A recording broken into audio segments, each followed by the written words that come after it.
tupo katika mafunzo elekezi kwa watumishi wa sekta ya afya, watumishi viongozi wa sekta ya afya katika mkoa wa Dar es Salaam.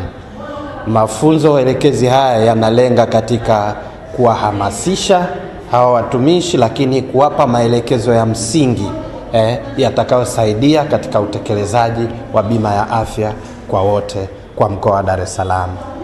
Katika kikao hichi tunao watumishi ambazo ni timu za usimamizi wa huduma za afya ngazi ya mkoa wa Dar es Salaam, lakini tunazo vile timu za usimamizi wa huduma za afya katika ngazi ya halmashauri kwa halmashauri zetu zote 5.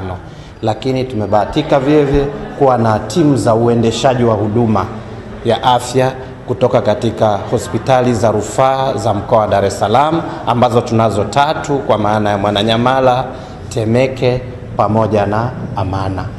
Lakini upande wa vituo vya afya, hospitali za wilaya pamoja na zahanati, tunao waganga wafawidhi wote wa hospitali za serikali katika level hizo.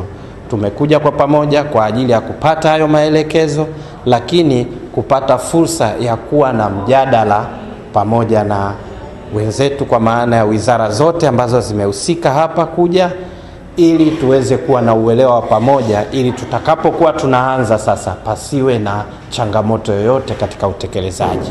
Mtanzania ambaye atakuwa na kadi ya NHIF, ambaye atakuwa na kadi ya bima ya afya, ambaye aidha anaweza kuwa ni mtumishi kutoka sekta rasmi binafsi, lakini pia anaweza kuwa ni mwananchi mmoja au mwananchi ambaye atalipiwa na serikali kupitia mpango wa kaya maskini, ana uwezo wa kupata matibabu kwa vituo zaidi ya 10,000 nchini. Maana yake ni kwamba kila sehemu Tanzania alipo, yuko kijijini, yuko wilayani, yuko halmashauri, ana uwezo wa kutibiwa moja kwa moja. Kuhusu swala la elimu, NHIF imeendelea kutoa elimu wakati wote.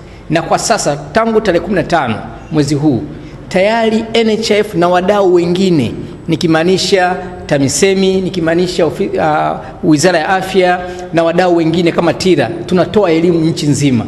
Sisi tuko hapa Dar es Salaam, kuna timu nyingine iko Katavi, nyingine ipo Rukwa, nyingine iko Mwanza, nyingine iko maeneo mengine, tukitoa elimu kwa wananchi, lakini pia kwa wadau ambao wanakwenda kutekeleza mpango huu. Na kama taasisi tuko tayari kwa miundombinu, tuko tayari kwa mifumo, tuko tayari katika kila eneo.